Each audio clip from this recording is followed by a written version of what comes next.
Central Punjab کی president جب بری ہو جاتی ہیں تو اس کا مطلب کہ یہ پارٹی پالیسی نہیں تھی، یہ جو جلائے گئے ہیں، وہ جو گھر جلایا گیا اور جدھر بھی 3-4 جگہ اور جو جگہ جلائی گئی ہیں، یہ پارٹی پالیسی نہیں تھی، کیونکہ ڈاکٹر یاسمین تو پریزیڈنٹ ہوتے ہوئے انہوں نے پارٹی پالیسی بتانی تھی نا کیا ہے۔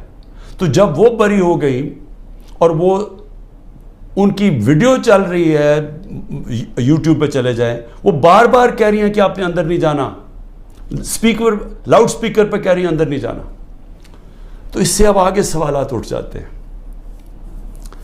کہ کیا یہ جو لوگوں کو اندر ڈالا گیا، 10,000 سے زیادہ لوگ جیلوں میں ہیں، کیا یہ ایک پری پلان ایک منصوبہ بنا ہوا تھا کہ اس کی آڑ لے کے یہ جو کور کمانڈر کا گھر ہے اور یہ جو اور جگہوں پہ آگے لگی ہیں، ان کی آڑ لے کے ساری پارٹی کو بین کرنا تھا؟ ساری پارٹی کے اوپر جس طرح کا اس وقت ظلم و تشدد کیا جا رہا ہے، کیا یہ پہلے سے پلان تھا؟ اب تو یہ سامنے آ رہا ہے، یہ تو اب واضح ہو گیا ہے کہ اس کا مطلب کہ جو بھی کوئی کر رہا تھا وہ پارٹی پالیسی نہیں تھی، نہیں تو ڈاکٹر یاسمین بری نہ ہوتی۔ اور میرا 27 سال کی پولیٹکس میں چیلنج کرتا ہوں کہ کہیں بھی آپ جا کے مجھے یہ بتا دیں کہ میں نے کہا ہو کہ قانون سے باہر جانا ہے۔ پرامن احتجاج، دھرنا کرنا، لانگ مارچ کرنا، جب تک وہ پرامن رہے، یہ ہمارا حق ہے، یہ میرا آئین، میری کانسٹیٹیوشن مجھے یہ حق دیتی ہے اور یہ سب کو پاکستانیوں کو دیتی ہے۔ 3 لانگ مارچز ہمارے خلاف کی گئی، 3۔ بتائیں کتنی FIR کٹی، کتنے لوگوں کو کتنوں کے گھروں میں گھس کے ان کے دروازے توڑ کے اندر جا کے لوگوں کو جیلوں میں ڈالا گیا، کتنوں کی مار پٹائی کی گئی، کتنوں کے اوپر ٹیئر گیسنگ کی گئی۔ اور مجھے یہ بتائیں کہ اب جو ہمارے لوگوں کو اندر ڈالا ہوا ہے، کیا کوئی اس کے اوپر انڈیپینڈنٹ انکوائری ہوگی یا نہیں ہوگی؟ دیکھیں یہ ہو ہی نہیں سکتا، یہ دنیا کا قانون نہیں ہے کہ آپ ہی جج کریں، آپ ہی فیصلہ کریں سزا اور آپ سزا دے دیں، جج، جوری، ایکسیکیوشنر۔ یہ تو دنیا میں کہیں بھی نہیں ہوتا۔ ہمیشہ جب کوئی انسیڈنٹ ہوتا ہے انڈیپینڈنٹ انکوائری ہوتی ہے۔ اور میں بار بار، میں جب سے جیل سے نکلا ہوں، میں نے چیف جسٹس کے سامنے مذمت کی اور میں نے تب بھی کہا کہ یہ ہماری کبھی پالیسی نہیں رہی۔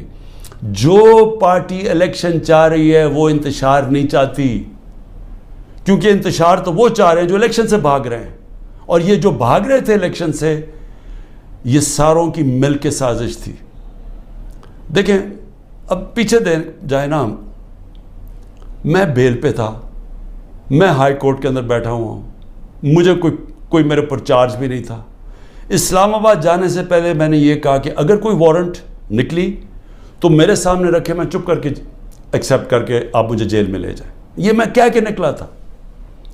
پھر کیا ضرورت تھی کہ اتنا بڑا ایک کمانڈو سٹائل حملہ ہوتا ہے، شیشے توڑتے ہیں، لوگوں کو ڈنڈے مارتے ہیں، جس طرح کے وہ بیچارے وہاں کام کرنے والے جو رجسٹری آفس میں تھے ان کو ماریں پڑتی ہیں، کمپیوٹر توڑ دیتے ہیں، شیشے توڑ دیتے ہیں، اور مجھے ایک دہشت گرد کی طرح پکڑ کے لے کے جاتے ہیں، جو اس کی ساری دنیا میں وہ چلی جاتی ہیں تصویریں۔ تو اس کا بعد تو رد عمل آنا تھا۔ تو اب میں یہ سوچ رہا ہوں کہ کیا یہ جان کے کیا گیا تھا؟ کیونکہ مجھے آرام سے بھی پکڑ سکتے تھے، مجھے پولیس بھی پکڑ سکتی تھی، میں ہائی کورٹ سے باہر نکلتا تب بھی پکڑ سکتے تھے، میرے ساتھ تو کوئی لوگ ہی نہیں تھے۔ تو کیا وہ سارا کچھ کرنا، وہ مار دھاڑ کرنا، کیا یہ منصوبے کا حصہ تھا؟ اور یقین کریں جیسے ہی میں اندر گاڑی کے بیٹھا ہوں، جب انہوں پکڑ کے لے کے گئے، بڑی میرے سے تمیز سے باتیں ہوئی، کوئی میرے سے برا سلوک نہیں ہوا، وہاں سے لے کے نیب میں۔ تو کیا یہ دکھانے کے لیے سب کچھ تھا جس کا رد عمل آیا اور وہ پہلے سے پلان کیا ہوا تھا یہ جو سب کچھ ہوا ہے؟ میں پھر سے کہتا ہوں کہ اگر سچ پہ پہنچنا ہے تو وہ صرف ایک طرح کہ ایک انڈیپینڈنٹ انکوائری کی جائے۔ اور یہ جو ہوا ہے ڈاکٹر یاسمین کی جو بری کیا گیا، اور وہ ہونا ہی تھا، انہوں نے بری، کیونکہ ان کی تو ویڈیو چل رہی تھی، کہتے کہ اندر نہیں جانا آپ نے، اور روک رہی تھی لوگوں کو۔ تو اس سے تو بری ہونا تھا. لیکن یہ ہماری پریزیڈنٹ تھی سینٹرل پنجاب کی, سارا سینٹرل پنجاب ان کے نیچے تھا, تو جو بھی انہوں نے بولنا تھا وہ ہماری پالیسی تھی. تو ایک تو میں یہ آج کہنا چاہتا تھا کہ یہ ایک ایسی چیز ہوئی ہے کہ جو سب کو, جو ہمارے اوپر ساروں کو غدار بنا دیا, فوج کے دشمن بنا دیے, یہ سب کو آپ سوال پوچھنا چاہیے کہ اس کے پیچھے کون تھا. دوسری چیز, میں اپنے کارکنوں کی اب بات کرنا چاہتا ہوں, کیونکہ میرے پاس اب جو نکل کے آئے ہیں کارکن, ابھی میں باہر, میرے ایک کارکن جس کو 17 دن جیل میں رکھا ہے وہ واپس آیا, سارے ایک ہی کہانی سنا رہے ہیں. اتنے زیادہ لوگ ہیں, جیل چھوٹا ہے, سب کو وہاں بند کیا ہوا ہے, یعنی وہ جیل میں گنجائش ہی نہیں ہے جو جیلوں میں جتنے زیادہ لوگوں کو انہوں نے بند کیا ہوا ہے. کس حالات میں وہ رہ رہے ہیں, کس طرح گندگی ہے وہاں, کھانا ان کو دیا نہیں جاتا, 2 دن کہتا ہم نے روزے رکھے ہیں, کھانا ہی نہیں تھا. اور پھر ان سے جو سلوک کیا گیا, یعنی ایسے رکھا گیا, یہ پولیٹیکل ورکرز ہے, انہوں نے کوئی کرائم نہیں کی, ان کی ابھی تو کرائم ثابت ہی نہیں ہوئی, اور پھر وہ بتاتے ہیں ہم جاتے تھے ادھر عدالت میں, وہاں سے نکلتے تھے دوسرے کیس پہ اندر ڈال دیا. اب یہ جو آدمی نکلا ہے, یہ صرف یہ کوئی 40 لوگ رہا ہوئے ہیں, 40 میں سے 7-8 نکلے ہیں, باقیوں کو پھر جیلوں میں ڈال دیا. تو یہ مجھے بتائیے کون سا قانون ہے آج پاکستان میں. میں یہ سوال پوچھتا ہوں کہ جو بھی آج حکمرانی کر رہے ہیں, کیا ان کو اندازہ ہے کہ یہ پاکستان کو کتنا نقصان پہنچایا جا رہا ہے. ٹھیک ہے, تحریک انصاف کو کمزور کیا جا رہا ہے, توڑا جا رہا ہے, لوگوں کو دھمکیاں دے کے چھڑوائی جا رہی ہے پارٹی, گھروں میں گھس جاتے ہیں, اگر وہ نہیں ملتے تو ان کے جاننے والے یعنی خاندان کے لوگوں کو پکڑ کے لے جاتے ہیں. اگر وہاں کوئی گھر میں کوئی نہیں ہے تو ان کے پھر جو رشتہ دار کہیں رہ رہے ہیں, بہنیں رہ رہی ہیں, ان کے اوپر پیچھے پڑ جاتے ہیں, ان کو اٹھا کے لے جاتے ہیں. پھر بزنسز تباہ کر رہے ہیں, جو حماد اظہر کی فیکٹری بند کر دی ہے. اور بھی میں سب کا بتاؤں کہ جن کے ہمارے جن کے کاروبار تھے, کاروبار بند کر دیے. عاطف خان کا کاروبار 100 سے زیادہ لوگ وہاں کام کرتے تھے, وہ بند کر دیا. وہ ایکسپورٹ کرتے تھے چیزیں, وہ رہ گئی بیچ میں. تو یہ جو کیا جا رہا ہے, میں پھر سے یہ سوال پوچھتا ہوں کہ ہم پہنچ جا کدھر رہے ہیں, یعنی اس سے اچیو کیا ہوگا. تحریک انصاف کمزور ہو گئی, تحریک انصاف اتنی کمزور ہوگی کہ وہ الیکشن لڑنے کے قابل نہیں ہوگی. ملٹری کورٹس سیٹ اپ کیے ہیں ایک ہی وجہ سے کہ میرے کوئی بھی کیس کے اندر مجھے سزا نہیں ہو سکتی. سارے میں نے وکیلوں کے ساتھ سارے بوگس کیسز ہیں, تو آخر میں ملٹری کورٹ میں سزا دیں گے. یہ کھولے اس لیے کہ عمران خان کو سزا دی, چلیں جی میں جیل میں چلا گیا. اب آگے چلیں گے, اس کے بعد کیا ہوگا. اس کے بعد پوچھنے کی بات یہ کہ کیا پاکستان جو تیزی سے اس دلدل میں پھنستا جا رہا ہے, اس میں نکل جائے گا. کیا ہماری معیشت جو اس وقت کبھی اتنے برے حالات میں نہیں تھے جو آج ہے, کیا یہ جو مہنگائی پاکستان کی تاریخ میں سب سے زیادہ 12.4% تھی جب ہم اقتدار میں تھے 1 سال پہلے, آج وہ 38% پہ پہنچ گئی ہے. یعنی لوگوں کو تنخواہ دار طبقے کے لیے اب وہ عذاب آ گیا ہے اور آتا جائے گا. بجلی کے بل نہیں دیے جائیں گے ان سے, ان کو گھر میں جو کھانے پینے کی چیزیں ہیں جس کو سینسٹیو پرائز انڈیکس ہے, یہ 38% ہے, وہ 45% پہ پہنچا ہوا ہے. یعنی جو گھر کی کھانے پینے کی چیزیں, جو عام کچن آئٹمز ہیں, جو بجلی وغیرہ ہے, تو کیا یہ ٹھیک ہو جائے گا اس سے. کیا مجھے کوئی یہ آج بتا دے کہ تحریک انصاف چلیں الیکشن بھی ہار گئی, کیا یہی لوگ آئیں گے نا واپس جو ابھی اقتدار میں بیٹھے ہوئے ہیں. تو انہوں نے تو 1 سال میں ملک کو تباہی بیڑا غرق کر کے رکھ دیا.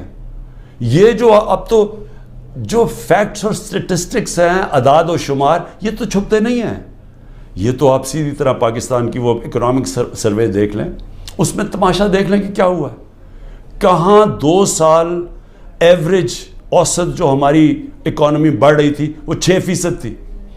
6% کا مطلب یہ ہے کہ پاکستان کی تاریخ میں یہ وہ 2 سال تھے جدھر سب سے زیادہ معیشت اوپر جا رہی تھی. اور میں یاد کرا دوں, جو پچھلی دوروں میں جب ایسے گئی ہے تو امریکی ڈالر آ رہے تھے, ایوب خان کے دور میں سیٹوں اور سینٹوں کا پیکٹ تھا, ہم ان کے ساتھ ملے ہوئے تھے, ہمیں ڈالر آ رہے تھے. ضیاء الحق کے دور میں ہم افغان جہاد کا حصہ بنے تھے, تب بھی ڈالر آ رہے تھے. جنرل مشرف کے دور میں 1-2 سال جو ترقی ہوئی تھی وہ ہم وار آن ٹیرر میں ان کے ساتھ ملے ہوئے تھے, تب بھی ڈالر آ رہے تھے. یہ باہر سے ڈالرز آنے کے بغیر ملک میں 6% اوسط ہماری جو اکنامک گروتھ ہوئی, اور یہ ایک شعبے میں نہیں ہوئی. زرعی جو ہم نے چینجز کیے, جو انسینٹیوز دیے, 4.5%, 17 سال کے بعد ہماری زرعی گروتھ ہوئی. ہماری جو لارج سکیل مینوفیکچرنگ تھی, جو اصل نوکریاں ہیں, وہ 17 سال کے بعد وہ اتنی تیزی سے بڑھ رہی تھی 10.4% پہ.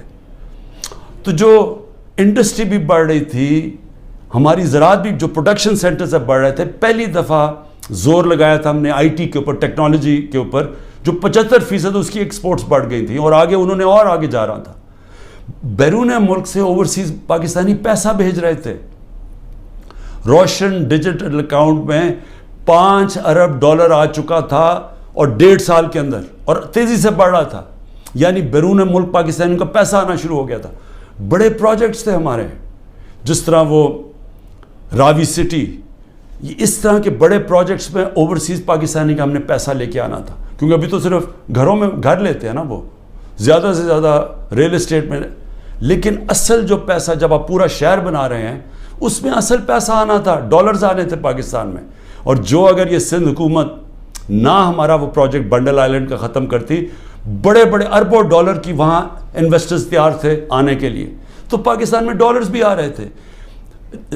اتنے زیادہ, جو آپ بڑے بڑے بزنس مین سے پوچھیں کبھی اتنے ان کے نفع ہوئے ہیں, بزنسز بڑھ رہی تھی.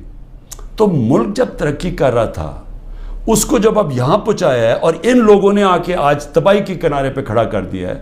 نہ باہر سے انویسٹمنٹ آ رہی ہے, نہ کوئی پیسہ آ رہا ہے, نہ باہر سے کسی کو اعتماد ہے, نہ اندر سے. تو کیا انہوں نے ان کو اب آگے لے جا کے ملک ٹھیک کرنا ہے؟